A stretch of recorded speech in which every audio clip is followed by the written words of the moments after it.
Madam Boss vakumbira ruregerero zvikuru kuna Maititi kuti vakavakanganisira nekuvapindura. Vari kutaura zvakare kuti chero iko kuti vamarambire vakatomboposta imba yacho aiwa vanokumbira ruregerero kuvaridzi vemastreets. Welcome back to your channel. Please don't forget to like and subscribe. So Madam Boss vari kutenda management yavo nema spiritual pastors avo avapa advice yekuti vasazare madhaka. So she decided to release a press statement ravo Tuesday 24 December 2024. After careful reflection of my reactions yesterday, I have come to the realization that I acted out of character through my comments. I'm a strong advocate for women's empowerment and upliftment.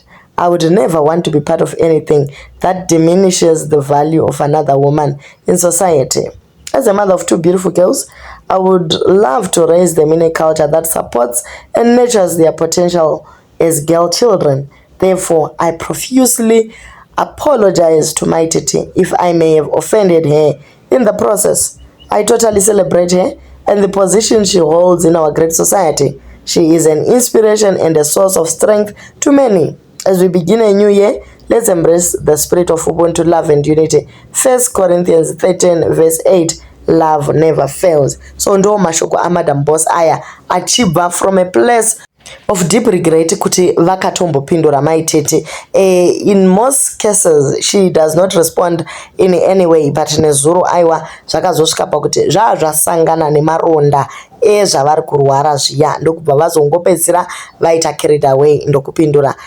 Sometimes we feel like Madam Boss vakanzi dzvi nemanagement zvimwe zviya zvekutoti aiwa Madam Boss please blink twice kana uchinge wakasungigwa kwenzi kudiko kusungwa mbira dzakondo nekuti papashata ende mumastreets umu vanhu havana kufara nazvo kuti munai Madam Boss zvatakusapotai wani tichirwana kamuchacha iko zvino mungotisiya here pajekerere. Asi Royal Mint afara zvikuru, anga atoti akuvatora kuenda navo kukempu yavo yavari kuita naTafadzwa Chidawa. Anyora iye akati apa ndatova munzira kuzokutorai munhu washe, ndakaona kunge pakudiwa tumazuva mukembe. Well done sweetie, hazviitwe nevakawanda zvawaita izvi asi zvinombodiwa hazvo kutaura chokwadi. So vari kuruma vachiporedzera nekuti musikana wekudema angaramba ongotaura zvinopisa moyo waMadam Boss.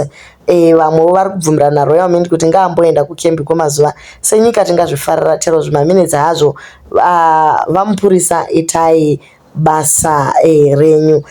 Takumbirawo zvakare kuti Royal Mint atibatsirewo nekutora masocialites eZimbabwe omboenda kukempu kuya vombonodzidzisiwa kuti tinogona kukwana tese muplatform yesocial media iyi. Guys, it's a big platform, we can support each other. Hapana musunonzi Beyonce naRihanna varwa. Ndaona umwe anyora comment pano kuti hapana pavanomborwa vanhu ava asi semazimu socialites we do not fix each other's crown zvachose. So Royal Mint, please do your job. Otora vasikana ombonovavharira ndeumwewo ane muono wake. Mai Mazowe vafara chazvo vakati thank you Madam Boss. I want you to know that you are loved more than words can describe. All the best. Tese tinongo we rally behind you. Tofanira futi kuapologize kubus stop TV that was mentioned in the cat fight. Maititi number 1, Maititi havatadze. Maititi vanogara vachitadzirwa. Maititi ndio mombe, ukamudai wamugona. But the truth is she believes her own lies and she is a mental case. Yesterday when I saw your comments, I said to myself, Isusana Soko we don't fight, but once in a while you need to put your voice out there. But in the process, don't lose your value, respect dignity for the sake of those who always want to fight, especially on social platforms. Just continue to be a peaceful person that you are and don't let them change you. Nothing beats a heart that forgives and apologizes. Another reason why you are the best in the game. She now has a bigger homework to do. You have further punished a lot. We both need the two of you, and united, I think you guys can go far. Imagine you guys host a podcast together, the views and combined sponsorship. Or you host a TV show together, guys. Mema toyenda, zvekutodaro. Vamwe vari kuti Madam Boss well done. Zvinombodiwa izvozvo kutsiura angaenderera semuboora kupinda nemumba ari kurira tiri kuzviziva, but aiwa get away. Momboimbirwa kasongo. I honestly don't understand why she's apologizing to the human being. My Titi is just a troll. She just hate her life that she even wants people to be as miserable as she is. Like, grow up. We are tired of drama rese ratiri kuona iri. We don't need it in life. And tiri kutorohwa zvakasimba nelife. You're so tired you didn't do anything wrong. You were hurt and you responded like how everybody else would have responded. Feel better, Madam Boss, and leave everything to God. Tipewo masikitsi edu tisiyane netunyaya tusina basa. Asi chatiri kuziva ndechekuti the truth has already been spoken and said. Words cannot be taken back. You said out your emotions. It is okay sometimes to release them and not bottle yourself up all the time for your mental being. You are human. Sometimes you say things out of emotional burst out. A breaking point always happens. I suppose we keep learning from big brains like you. Never become or stoop yourself lower and become like them. I trust, however, whoever was offended will find it in their hearts not to offend others too. Let love lead. But aiwa guys, ndo zviri kubva musi section vari kukomentawo vachifarira zvaitwa naMadam Boss, asi vana Changamire havana kuzvifarira. Nhai mai Dzabu kuapology yaye hey, koposti yabhana yacho yanga ine chekuita naye here. Ini ndoti makagona stereki kakajaira kungowawata kasingapindurwe. Manje data rese tochidii naro zvanga zvakunakidza ka imakuya monoti kwai sorry.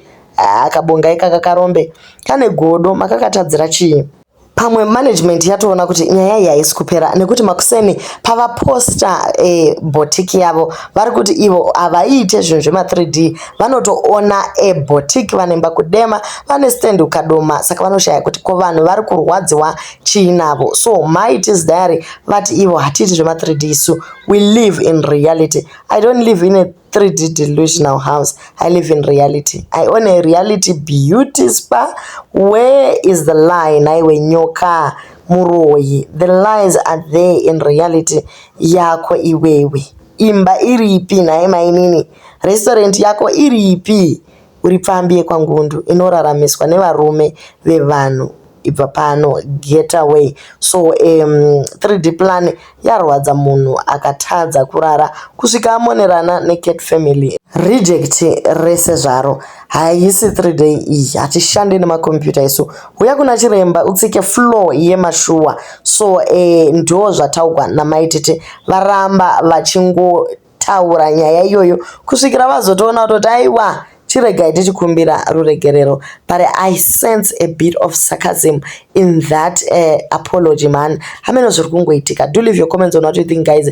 Kuti do you think this is sincere okuwedzera kuvesera moto chiko chiri kuitika mumastreets umu? Anyway, tiri kugadzira Christmas. Izvo zvitakutombobuda kuti timboona kuti tingatengera vana tumbatya here. Imi muchiri kutenga here guys mbatya dzeChristmas kana kuti takuto budgeta mari dzefees kana kuti vana vanongotengerwa throughout the year? Chimbondudzaiwo, ndatambudzika kuno. Yangova mhere kuti handei kani ku last minute Christmas shopping. Imikani.